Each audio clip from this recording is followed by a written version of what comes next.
So, guys, it's day 3 of our social experiments on the YouTube channel, and this is about trending Nigerian messages and trending Nigerian banter on X only. And we're live on YouTube every single day. Thank you guys for joining us, but please make sure you smash the subscribe button to let you know that Natasha has been trending all through today. And so, because of that, there are actually multiple trends about her on Twitter. So I've done the first trend, but this particular one is the fact that she has gained entrance.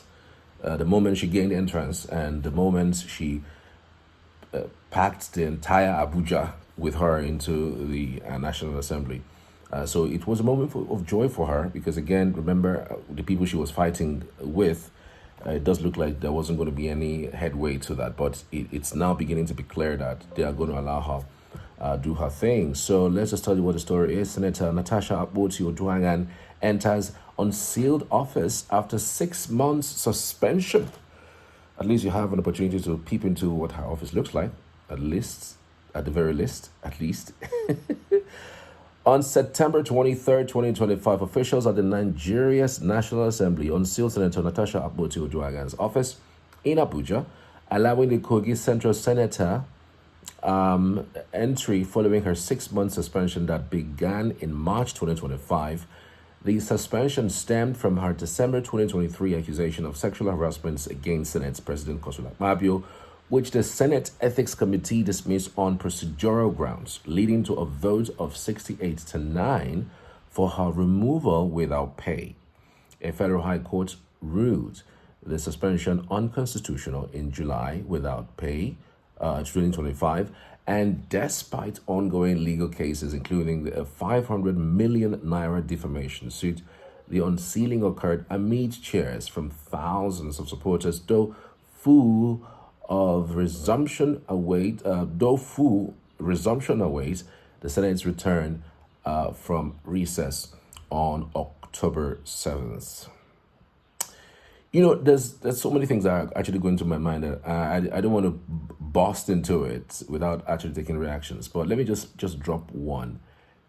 Is it possible that they did this because of what has happened in Nepal?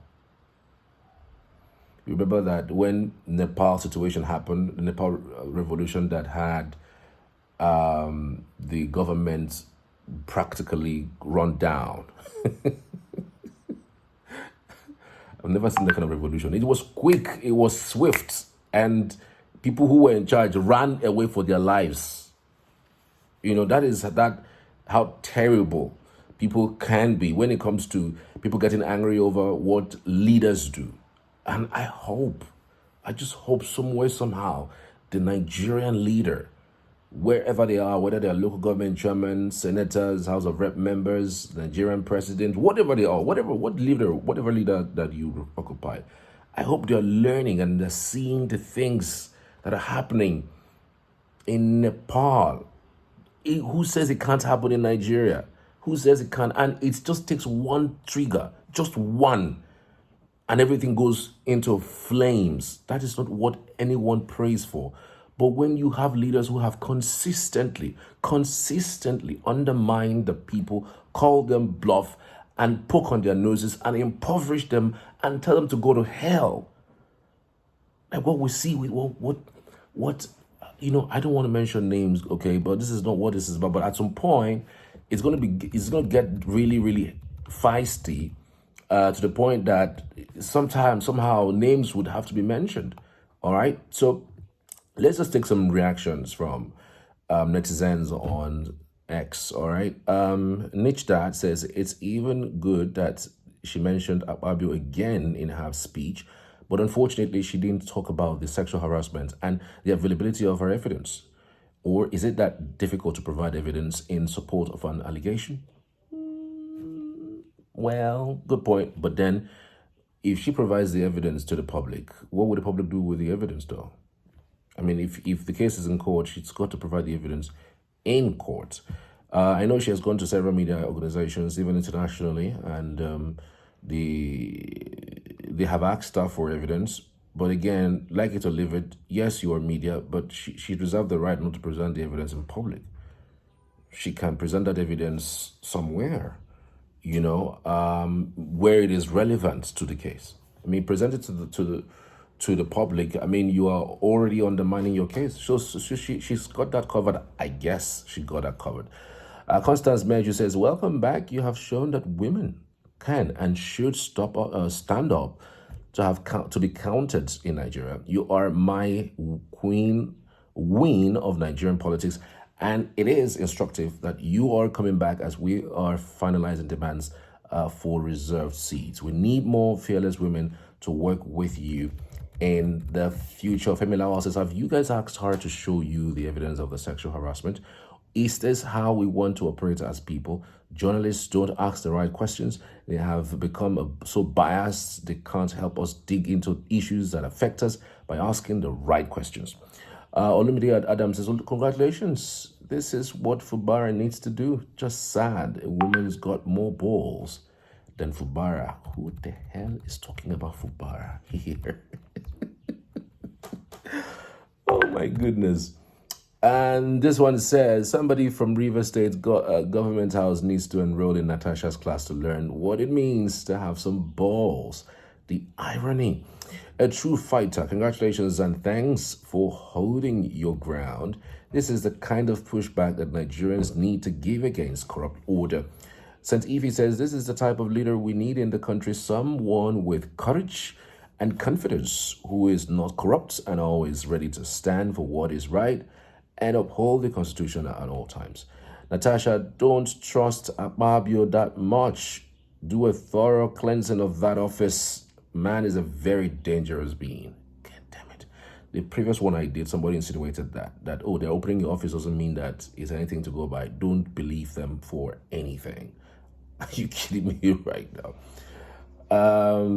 What's that? Briefcase Angie says, "I hope she will comply with the rules and regulations of the House from now on. Parliament is for serious business." A letter from Jagaban. This one says, "When she finally apologized on the floor of the Senate in the next plenary, Una go know say she was right for calling you guys G and H. You guys really don't know what that means. Don't care.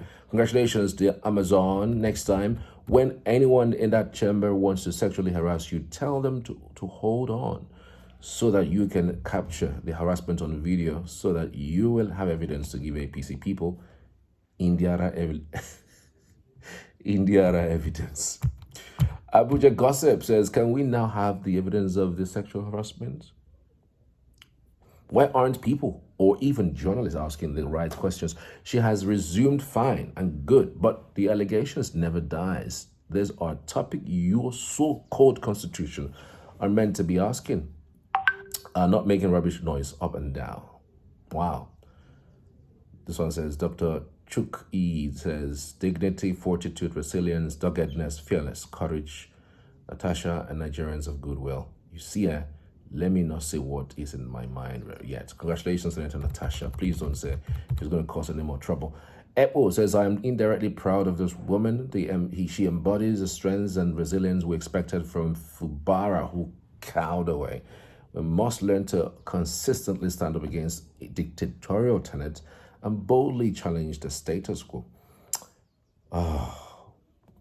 Chimnoya says, "Welcome back, Nwanyoma. I guess your husband will now know who his friend and enemy are.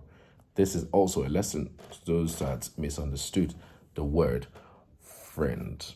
All right, so I posted a video of her entry into the National Assembly, her entourage, which involves not policemen attached to her, but an entourage that she called from all parts of Abuja to follow her through to the National Assembly, and of course the interview she granted. So you can find that on the next video after this one. I would love to hear from you as always. Good day and have a beautiful time.